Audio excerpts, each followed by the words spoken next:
Isa sa mga pangunahing agenda ni Mayor Dennis Denhahain sa kanyang ikalawang termino ang pagsasaayos at pagpapaunlad ng ating Cabuyao City Hospital. Bilang pagtalima sa nasabing agenda ni Mayor Denha, inaprubahan ng Management Board ang mga salaried positions para sa ating mga doktor, OB-gynecologist, surgeon, anesthesiologist, cardiologist, neurologist, neonatologist, at perinatologist. Upang sa ganun ay wala nang babayaran ang mga pasyenteng Kabuyeño sa ER, OPD at kapag na-admit o kaya'y maoperahan.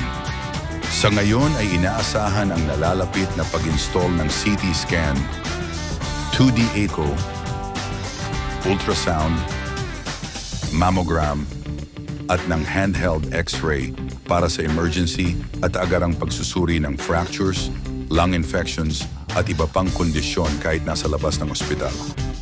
Pinalawak din natin ang outpatient department schedule hanggang Sabado upang ma-accommodate natin ang mga nagtatrabahong buntis, nag-oopisina ng Lunes hanggang Biyernes.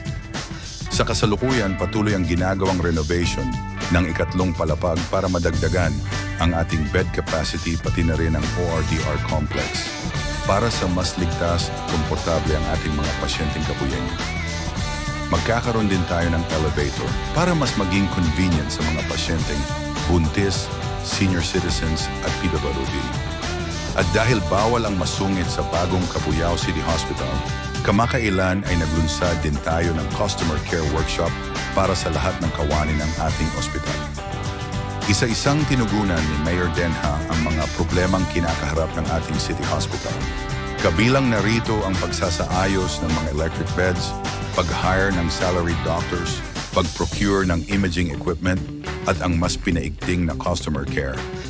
Kamakailan lang ay pinarehabilitate at pinalisensyahan ni Mayor Denha ang malaking generator set ng Cabuyao City Hospital.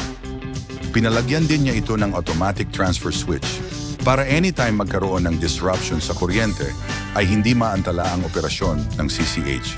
Ito rin ay laging may imbak na 1,500 litro na gasolina. Ang bagong Cabuyao City Hospital rin ang kauna-unahang nag-implement sa buong Calabarzon ng system na iHomes Plus para sa mas mabilis, maayos at transparent na hospital records at billing. Kaya mga minamahal naming Kabuyeño, makakaasa po kayo na lagi niyong kasama si Mayor Dennis Denhahain at ang bagong Cabuyao City Hospital. Patungo dun sa maunlad, dun sa masaya at sa malusog na bagong Cabuyao.